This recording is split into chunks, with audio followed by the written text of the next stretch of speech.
What's going on, guys? It's Cliffy here today, playing a T20 International against the Sri Lankans. Now we've got actually a bit of a, I guess it's a kind of a new look side for the New Zealanders. Quite a few players out with injuries, including Doug Bracewell, Martin Guptill, Jesse Ryder. Jesse Ryder was actually going to come back due to Martin Guptill being out for about 3 weeks, but he was injured as well too. So we've had to call in, I guess, a few younger players, and we're really going for more of a I guess we've changed the strategy of the way we go about the bowling. Because, I mean, bowling, I went and I played 2 games against South Africa not too long ago, and just really realised that pace is really good in this game, especially when it comes to limited overs cricket, especially 2020 cricket.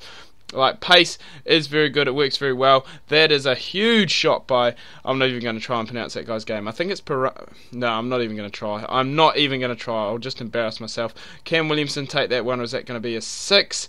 No, it's actually fallen short of him somehow. So yeah, a bit of a change in the side. So Kieran Barnett comes in for his debut today, and Hamish Rutherford in there as well, opening, which I normally wouldn't do because I don't really use Hamish Rutherford in this game too much, just because he hasn't really performed for me. And I guess it's the same in real cricket. If you don't perform, you're not going to get selected. So he was really more of a player who was selected. He almost wasn't going to be selected as well. I'll get into that in just a sec. I was actually going to go and open with Brendan McCullum, but the amount of bowlers that I've picked in the squad here is absolutely crazy, so I couldn't really go and do that. So Kieran Barnett comes in for his T20 debut today, and I'm hoping he's one of those players that'll kind of be a bit like Anaru Kitchen for me, a bit later on in his career, got a bit of experience, can come in and just deliver the goods, I guess, right from the word go, because he's got that bit of extra experience. Jay Wardner, wow, there have been a few big shots in this first part of the innings. So 56 for 3 after 6 overs, that's the power plays completed, and hopefully now we can go down and tie these two down. But these are 2 of Sri Lanka's best batsmen out there in the middle at the moment, in the forms of Jaya Wardena and Kumar Sangakkara. Their best, as I said, their best batsmen by far. I mean, Angelou Matthews, he would be definitely up there because he is a very good batsman as well. And that's not really what you want when you're facing world-class we got a wicket. I was going to say when you're playing world-class batsmen, you really can't be dropping chances, and I mean that happened there not too long ago. We'll bring in Kieran Barnett for his first bowl. As I said, he's on debut. We'll see how he goes. Just bowling his wee medium paces. Not the greatest of first overs, going for 10. Hopefully he can go and peg it back. But he, I guess, is really more in the side. He's in there as a number 7. More in there, I guess, just to bowl a couple of overs, maybe with Kane Williamson, who we're going to bring in to the attack now, because this pitch, I forgot we're playing in Sri Lanka, and I really did not select any spinners for the squad. So Barnett not doing great on debut. He has, however, picked up Jaya Wardena, or Jaya Wardena, however you want to pronounce it. So that is good. And this tail of the Sri Lankans is looking quite long, with Kulasekara in now. I mean, Kulasekara can bat, don't get me wrong, but in T20s I probably wouldn't really have him coming in as high as he is today. So hopefully we can go and clean up the tail, keep them to, I guess, a bit of a relatively low score.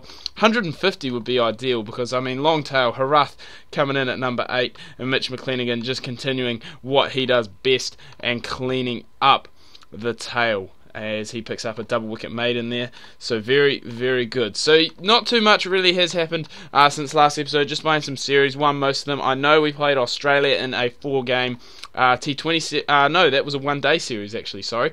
I am corrected. And whitewashed that 4-0 in Australia, which was very, very good.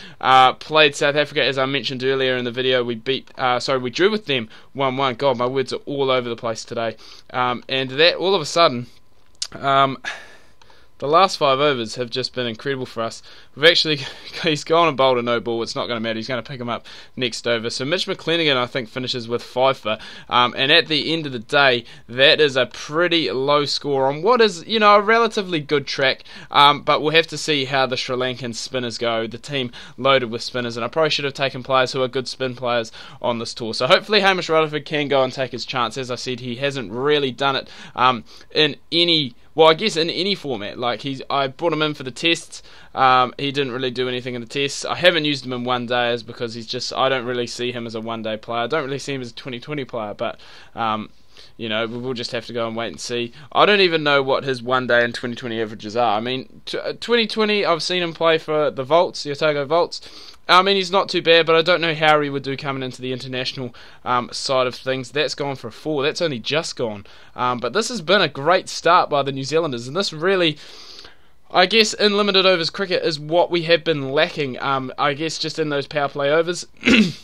Just as I say that, Anaru Kitchen goes down to Malinga, so hopefully we're not going to have him do what Mitch McClenaghan did and just clean up, but that's not good because he's picked up Williamson for a duck, and all of a sudden this great start has turned into not so much of a great start, but on the hat-trick ball, Ross Taylor's going to hit him through the covers for 4, and he's going to go again. So Malinga hopefully is going to bowl quite a few overs early on in the piece, and then our tail can really go and get stuck in if required. But the required run rate now down below 6, which already is very, very promising. Sangakkara running around in the field. That's right, Chandamal. While he was the T20 keeper, I'm not sure if he still is, because he was the captain. He was dropped in the T20 World Cup. I don't think he was dropped, actually. I think he was suspended from a game, and I guess that was kind of a chance for the West Indies Cricket Board to go and really drop him, and they made Malinga captain. So Hamish Rutherford really has gone and done well. He's moved on to 43. That's his new highest score in T20s, and Ross Taylor is just chugging along as well. What was that? What was that? Was that a bit of rain I hear outside? No way, not on a day like today. Today looks like way too much of a nice day for it to rain. Then again, saying that, it is overcast as outside and it is windy. Hamish Rutherford, he got his highest score, but then he has to go for 43. And this is probably going to go down to the wire quite a bit more than I thought it was going to, unless we can pick up a couple of good overs here, which we'll be looking at doing with the senior players in this team, both Brendan McCullum and Ross Taylor. Hopefully they can go and pick up where Ross Taylor left off last night. I know last night, New Zealand, Pakistan, first 1 day. Ross Taylor, I think, hit a milestone of some kind when it comes to hundreds. I think he brought up his 11th, or maybe it was even his 12th. It was his 12th 1 day 100. So I'm not sure if that's a New Zealand record. I'm guessing it is, but overall that is a very good achievement. I mean, you think of Ross Taylor now, he's got no, it's not what we needed, Mitchell. Not what we needed. Malinga is going, as I said, the quick bowler's doing very well in this limited overs game.